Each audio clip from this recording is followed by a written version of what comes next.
विधानसभा चुनाव के 2 महीने पहले दिखे लोधी समाज में एकजुट वीरांगना। महारानी अवंतीबाई लोधी की जयंती एवं सामाजिक मिलन समारोह का हुआ आयोजन।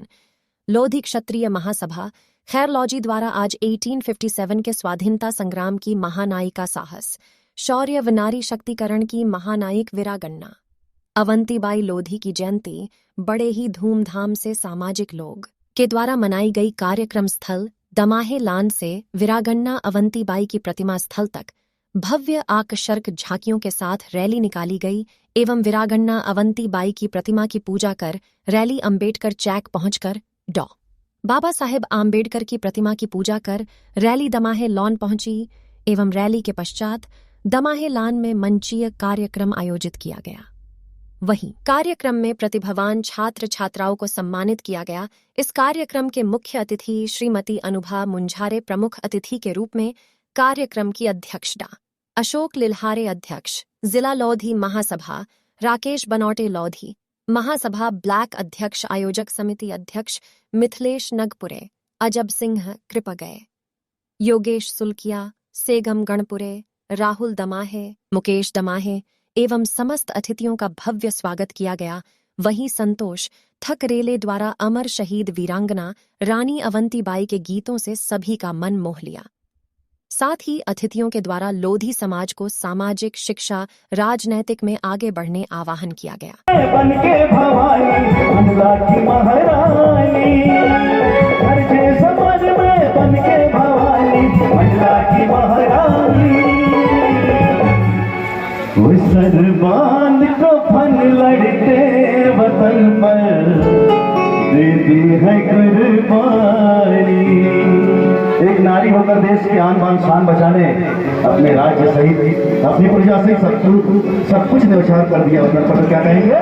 वो सरबान को फन लड़ते वतन पर देती है कुर्बानी, सरबान को फन लड़ते वतन पर देती है कुर्बानी, सरबान को फन लड़ते वतन पर देती है कुर्बानी।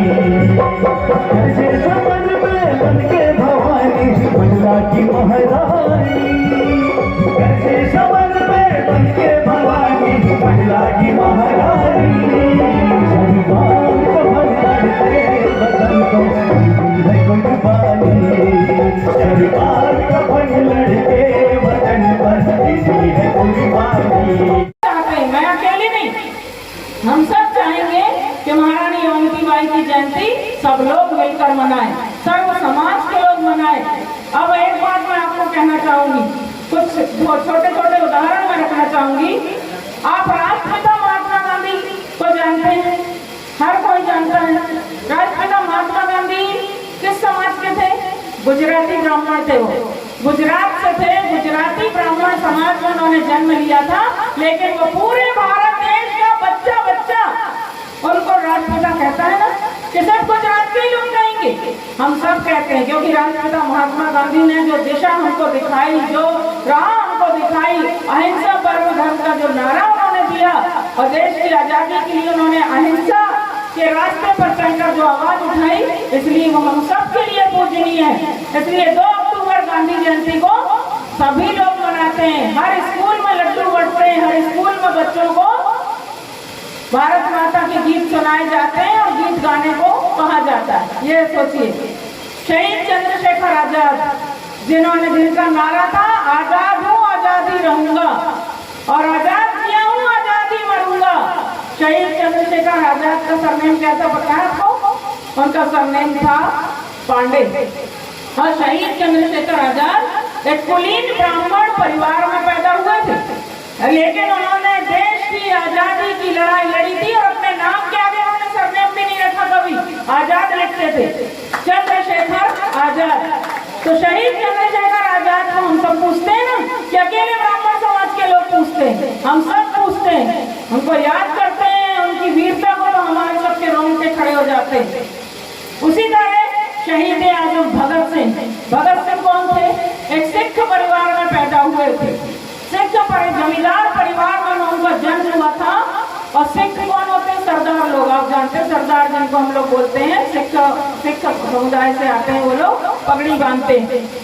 सरदार भगत सिंह ने देश की आजादी के लिए यहाँ तक कि जबकि सिख समाज में बाल कटाना वर्जित है, यहाँ तक कि आपने सुना होगा कि इनके बच्चों का जब जन्म होता है तो जन्म से लेकर मरण तक एक बार भी मुंडन नहीं होता, कभी मुंडन नहीं कराते। उनके लिए केस बहुत जरूरी होते, केस का मतलब होता है बाल।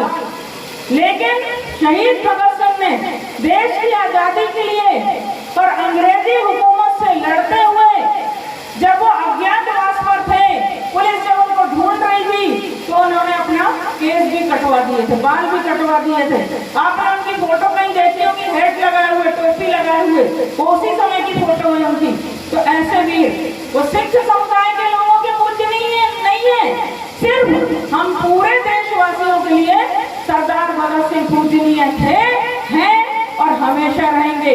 अब झांसी की रानी लक्ष्मीबाई, जिनके लिए सुभद्रा कुमारी चौहान हुई कवित्री, महान कवित्री हमारे मध्य प्रदेश जबलपुर की, जिन्होंने बहुत बड़ी कविता लिखी है, 2 लाइनें कि बुंदेले हर बोलों के मुंह हमने सुनी कहानी थी, बुंदेले हर बोलों के मुंह हमने सुनी कहानी थी, खूब लड़ी मर्दानी वो तो झांसी वाली रानी थी।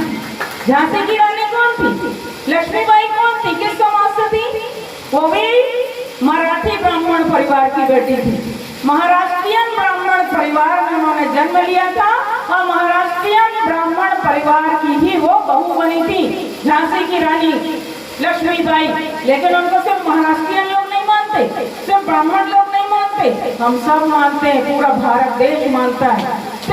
बिरसा मुंडा एक महान क्रांतिकारी, वीर क्रांतिकारी, जिनकी वीरता की गाथा सिर्फ आदिवासी समुदाय के लोग नहीं गाते, हम सब गाते हैं। बिरसा मुंडा आदिवासी समुदाय के नायक हैं, हमारे देश के नायक हैं, लेकिन उनको सिर्फ आदिवासी समुदाय नहीं मानता, हम सब मानते हैं, क्योंकि उन्होंने देश की आजादी के लिए अपने जीवन की कुर्बानी की थी।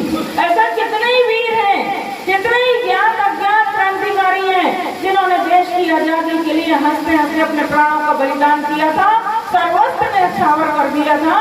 तो उन सबको हमको नमन हम करते हैं इस मंच के माध्यम से, और यही कहना चाहेंगे कि महारानी अवंतीबाई को सिर्फ अपने जाति समाज के दायरे में हमको सीमित नहीं करना है, उनकी वीरता को, उनकी बहादुरी को, उनके हौसले को, उनकी हिम्मत को, उनके जज्बे को हमको जन जन तक ले जाना है। छोटे से 2-3 बात और मैं कहूंगी।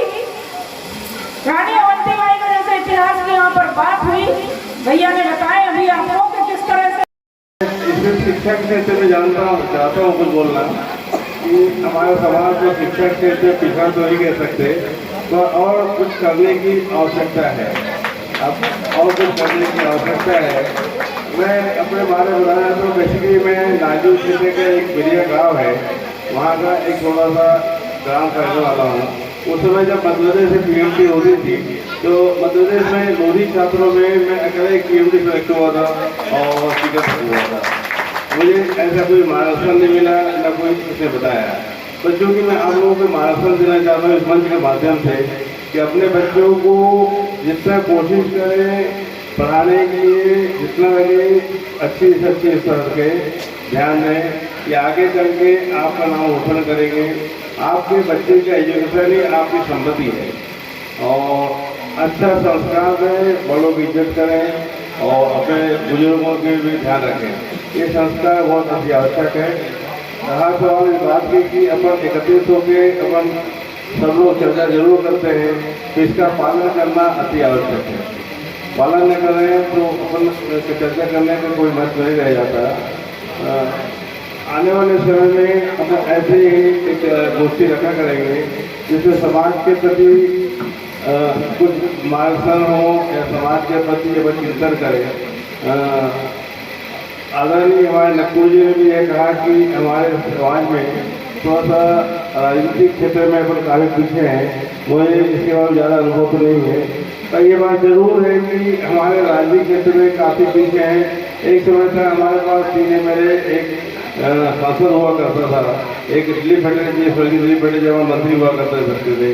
हम जब बहुत पहले पढ़ते थे तो मुझे अभी भी याद है, क्या बोलते रहते थे जब माननीय हमारे बड़े भाई वेंकट मुंजारी चुनाव लड़े थे तो मेरा बेटा शुभम एक तीर कमान लेके घूमते रहता था। और बोलता था जन जन पुकारे गंगा गुंजाए बोला करता था यहाँ पर कैंपस में। तो अभी जो थे अभी भी हम भूले नहीं हैं। ये बात सही है कि भैया ने लोधियों की आइडेंटिटी तो लोधियों की उन्हें बनाया और काफ़ी समाज को आगे बढ़ाने की कोशिश किया। हम भाभी इसीलिए अपेक्षा करते हैं कि इस मंच के माध्यम से रानी अवंतीबाई के जन्म दिवस के अवसर पर अपना भैया के साथ कंधे से कंधे मिलाकर समाज को आगे बढ़ाएं, ये हमारी भारी आशा है। और उन पर हमारी कोई समाज की आशाएं और टिकी हुई है, हमें चाहते हैं कि ऐसा करें।